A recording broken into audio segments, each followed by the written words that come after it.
इन सबके बीच हमारे साथ अदिति सिंह जी इस वक्त जुड़ रहे हैं। विधायक हैं रायबरेली सदर सीट से और अभी अभी उन्होंने भारतीय जनता पार्टी कुछ ही देर पहले ज्वाइन किया। अदिति जी, बहुत बहुत स्वागत है आपका जी उत्तर प्रदेश उत्तराखंड पर। मेरा पहला प्रश्न आपसे यही है कि काफी दिनों से हम आपके बयान सुन रहे थे।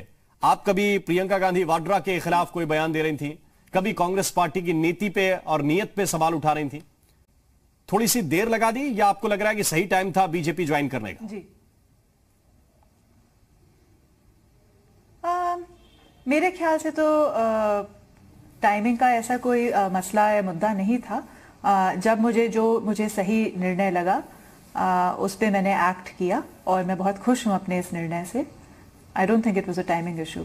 किसी ने अप्रोच किया था संगठन की तरफ से या खुद से आपने कहा कि नहीं अब पार्टी ठीक है, पार्टी की तरफ जाना चाहिए? दोनों चीजें कह सकते हैं। ऐसा कुछ भी नहीं है कि किसी ने अप्रोच किया या मैंने अप्रोच किया। धीमे धीमे सॉर्ट ऑफ आई थिंक जहां रास्ता बनना होता है वहां धीमे धीमे खुद ही राह बनती जाती है। जहां जो फाइनल डेस्टिनेशन होती है उसके तरफ खुद ही सारी चीजें उसी हिसाब से होने लगती हैं।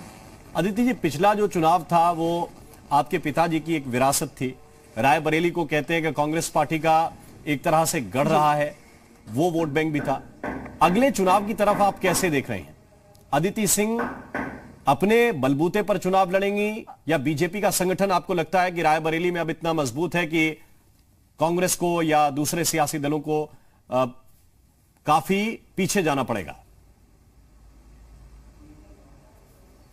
जाहिर सी बात है, जब कोई भी चुनावी मैदान में उतरता है तो पार्टी के साथ साथ जो भी प्रत्याशी है वो भी अपनी मजबूती लाता है। तो चाहे वो पार्टी के कार्यकर्ता हों, उनका हमारी टीम में स्वागत है। और जो हमारी टीम के कार्यकर्ता हैं या जो मेरे फादर साहब के वो बीजेपी के कार्यकर्ताओं के साथ आप अब काम करेंगे और टुगेदर बहुत ही मजबूती लाएंगे सदर विधानसभा में। और यही हमारा लक्ष्य रहेगा कि बहुत अच्छे मतों से 2022 में अपनी विधानसभा की सीट हम जीतें और फिर से एक बार अपनी विधानसभा का प्रतिनिधित्व करने का मुझे सदन में मौका मिले। क्या टिकट को लेकर कोई बातचीत हुई है आपकी? क्योंकि ये पार्टी तो वो है जो कहते हैं जिसमें संगठन महत्वपूर्ण है, संगठन का फैसला महत्वपूर्ण है, जो जिताऊ कैंडिडेट है वही जीतेगा, उस पे फोकस करते हैं। क्या बातचीत पहले हुई है कोई? There was no quid pro quo। ऐसी कोई बातचीत नहीं हुई है कि हाँ जब अगर आप टिकट देंगे तभी हम पार्टी में प्रवेश करेंगे। ऐसी कोई बात नहीं हुई है।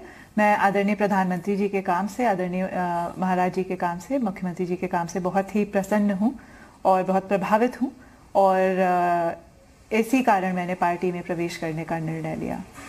ठीक, मेरा सवाल यह भी है कि एक तरफ कांग्रेस पार्टी है, वो बार बार उसमें प्रियंका गांधी वाड्रा कह रही हैं कि हम 40% महिलाओं को प्रतिनिधित्व देंगे।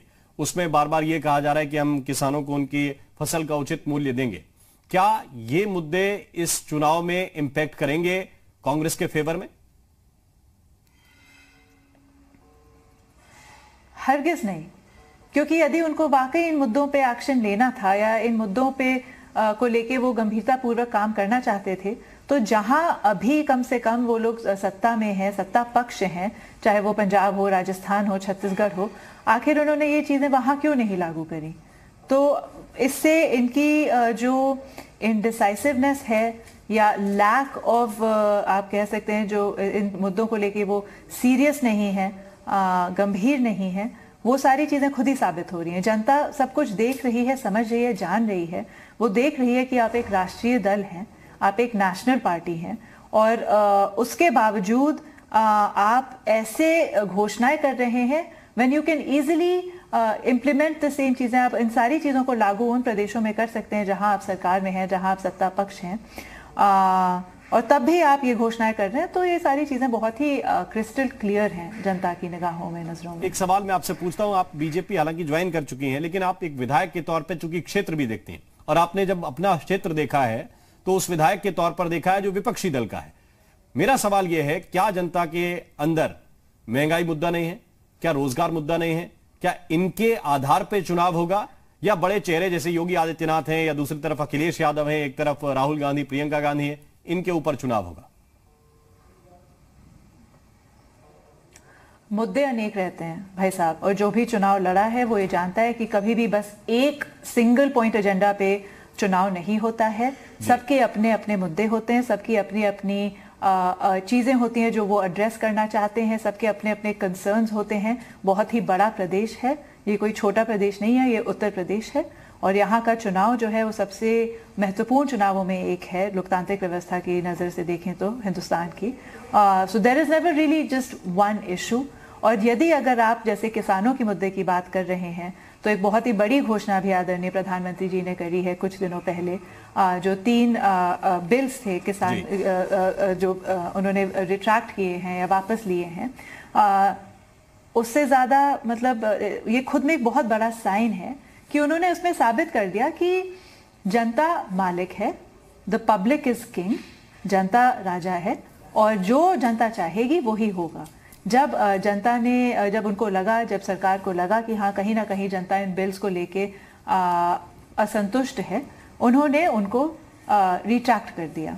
तो आई थिंक ये बहुत ही बड़ा कदम है और बड़प्पन का कदम है जो उन्होंने तीनों किसान बिल वापस लिए। तो इन चीज़ों पे निरंतर एड्रेसल हो भी रहा है। और जहां तक अगर आप मुद्दों की बात कर रहे हैं तो कभी भी मुझे नहीं लगता कि बस एक सिंगल मुद्दे पे कभी बहुत से विषय हैं, आप कह रहे हैं उन पे चुनाव होगा। ठीक है, बहुत बहुत शुक्रिया, आपको नई पार्टी के लिए बहुत बहुत बधाई, आप अच्छा करें। बहुत बहुत शुक्रिया, आप हमारे साथ जुड़े, आपने अपना वक्त दिया।